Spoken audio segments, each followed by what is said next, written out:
चाहे वो बढ़ई का काम करते हो, चाहे वो लोहार का काम करते हो, या किसी और प्रकार के निर्माण का काम करते हो, मैं समझता हूं आज इस पूरे समाज के सम्मान करने का दिन है। शिल्पकार दिवस पर, निर्माणकार दिवस पर आप सबको शुभकामनाएं, और पूरे देश के मूल निवासियों को उनके अधिकारों के प्रति जागृति पैदा करने वाले, मानवतावादी, इंसानियत पसंद, आडंबरवाद और पाखंडवाद के घोर विरोधी पेरियार ईवी रामास्वामी नायकर जी की जयंती पर उनको अपने पुष्पांजलि अर्पित करता हूं। और देश के अंदर सिपाहियों व सैनिकों का पहला ग्वालियर में संगठन बनाने वाले 1921 में कानपुर के पास झिंझक रेलवे स्टेशन के पास पैदा हुए पेरियार ललई सिंह बौद्ध जी को अपनी श्रद्धा सुमन अर्पित करता हूं। चूंकि जो पुस्तक जिसने पूरे देश में नहीं बल्कि दुनिया के अंदर तहलका मचा दिया, सच्ची रामायण, जो तमिल भाषा में पेरियार ईवी रामास्वामी नायकर जी ने लिखी थी, उत्तर भारत के लोग उसको पढ़ना चाहते थे, जिज्ञासा थी लोगों में, उसका हिंदी में अनुवाद करवा के और उत्तर भारत के लोगों को पढ़ने का मौका देने वाले पेरियार ललई सिंह बौद्ध जी के भी चरणों में मैं अपनी पुष्पांजलि अर्पित करता हूं। आपको पता नहीं होगा, सच्ची रामायण जब हिंदी में रूपांतरित हुई तो लोगों ने उसके खिलाफ आंदोलन छेड़ दिया, यहां तक कि इलाहाबाद हाई कोर्ट में केस डाल दिया, और पेरियार ललई सिंह यादव उस केस को इलाहाबाद हाई कोर्ट से जीते, फिर सुप्रीम कोर्ट में जीते, और उसके बाद सच्ची रामायण पढ़ने का उत्तर भारत के लोगों को मौका मिला। अभी हमारे एक साथी वक्ता, मैं किसी की बात का बुरा नहीं मानता, उन्होंने कहा कि जाति से ही हमें सम्मान मिलता है। अगर केवल ऐसा हुआ होता तो देश में इतने महापुरुष हुए जिनका सब जातियों ने मिलकर सम्मान किया है। एक साथी ने कहा कि जी आपने पुष्प चढ़ाने के लिए सबकी मूर्तियां रखी हैं, लेकिन विश्वकर्मा जी की नहीं रखी। तो मैं आपको एक बात बता दूं, मूर्तियों का निर्माण चालाक इंसानों ने किया है। जो लोग पैदा हुए हैं, जिनका इतिहास अवेलेबल है, उनका चेहरा, उनका चित्र भी अवेलेबल है, लेकिन कुछ लोगों का चित्र तो चित्रकारों ने अपने दिमाग में रचना की और चित्र बना दिया।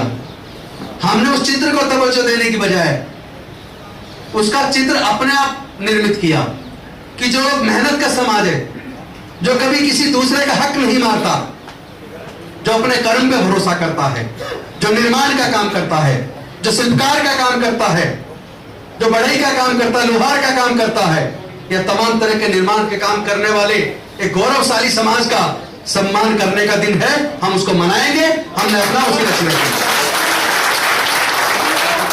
ये जाति तोड़ो समाज जोड़ो केवल एक नारा नहीं है, इसको केवल एक नारा समझने की भूल मत कर देना। लोग अपने कर्म से सम्मान पाते हैं, जो लोग अच्छे कर्म नहीं करते उसके समाज के लोग भी उसको बुरी नजर से देखते हैं, गाली देकर मान करते हैं।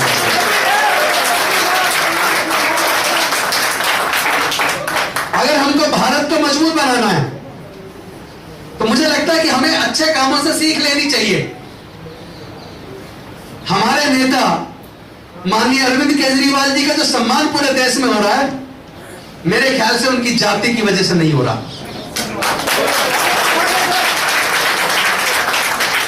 अगर अरविंद केजरीवाल जी का पूरे देश के अंदर सम्मान हो रहा है, पूरे दुनिया के अंदर चर्चा हो रही है, तो मैं समझता हूं शिक्षा और स्वास्थ्य के क्षेत्र में जो अभूतपूर्व काम उन्होंने किया है, उसकी वजह से पूरे देश के लोग उनका सम्मान कर रहे हैं। उन्होंने जो मुझे मौका दिया जय भीम मुख्यमंत्री प्रतिभा विकास योजना बनाने का, जिसमें SC ST के लिए 6000 वैकेंसी, OBC के लिए 6000 वैकेंसी और EWS के लिए 3000 वैकेंसी। वो गरीब से गरीब परिवार के बच्चे जिनकी पढ़ने में लगन तो है, वो बच्चे काबिल तो हैं, लेकिन उनके पास कोई ऐसा व्यक्ति नहीं है जो उनको कोचिंग का पैसा दे सके। उनके माँ बाप गरीब हैं, और उनके माँ बाप इतने गरीब हैं कि वो लोग इतने गरीब हैं कि बच्चा आईएएस बनने का सपना देखता है, बच्चा डॉक्टर बनने का सपना देखता है, बच्चा इंजीनियर बनने का सपना देखता है, बच्चा कंपटीशन की तैयारी करना चाहता है, लेकिन उसके माँ बाप के पास इतना पैसा नहीं है, इतना पैसा उसके माँ बाप के पास नहीं है कि वो अपने बच्चे को कोचिंग करा सके और बच्चे के सपने को साकार करने का मौका दे सके। मैं समझता हूं माननीय अरविंद केजरीवाल जी ने जय भीम मुख्यमंत्री प्रतिभा विकास योजना बना के दिल्ली के गरीब से गरीब के परिवार के बच्चे को अपने सपने को साकार करने का मौका दिया। इसीलिए लोग देश के अंदर अरविंद केजरीवाल जी का सम्मान करते हैं। हर साल आए दिन हम अखबारों में पढ़ते थे सीवर के अंदर डेथ हो गई, और किसी देश की सरकारों ने सीवर के अंदर मल के अंदर उतर के गंदगी को साफ करने वाले, अपनी जान गंवाने वाले लोगों के बारे में कभी नहीं सोचा। 200 नई मशीन लाके, वो फोटो सामने है, ये 200 नई मशीन लाके उसी समाज के लोगों को एक तो उनकी जान बचाई और उनको एंटरप्रेन्योर बना दिया, सरकार की गारंटी वारंटी दिला के उनको गाड़ी का मालिक बना दिया, और आज सीवर के अंदर डेथ होना बंद हो गई। ये ऐतिहासिक काम है। इसलिए शिक्षा के क्षेत्र में, स्वास्थ्य के क्षेत्र में, और जय भीम मुख्यमंत्री प्रतिभा विकास योजना बना के और सीवर सफाई की गाड़ी लाके जो अभूतपूर्व काम दिल्ली के अंदर अरविंद केजरीवाल जी ने किया है, इसलिए उनका सम्मान है, उनकी जाति की वजह से सम्मान नहीं है।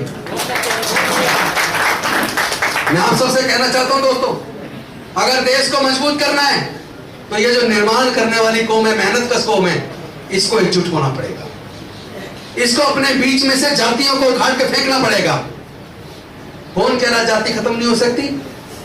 पूरे दुनिया के अंदर जाति तो नहीं है। भारत और भारत के सब कॉन्टिनेंट को छोड़ दें तो क्या पूरे दुनिया के अंदर जातियां हैं?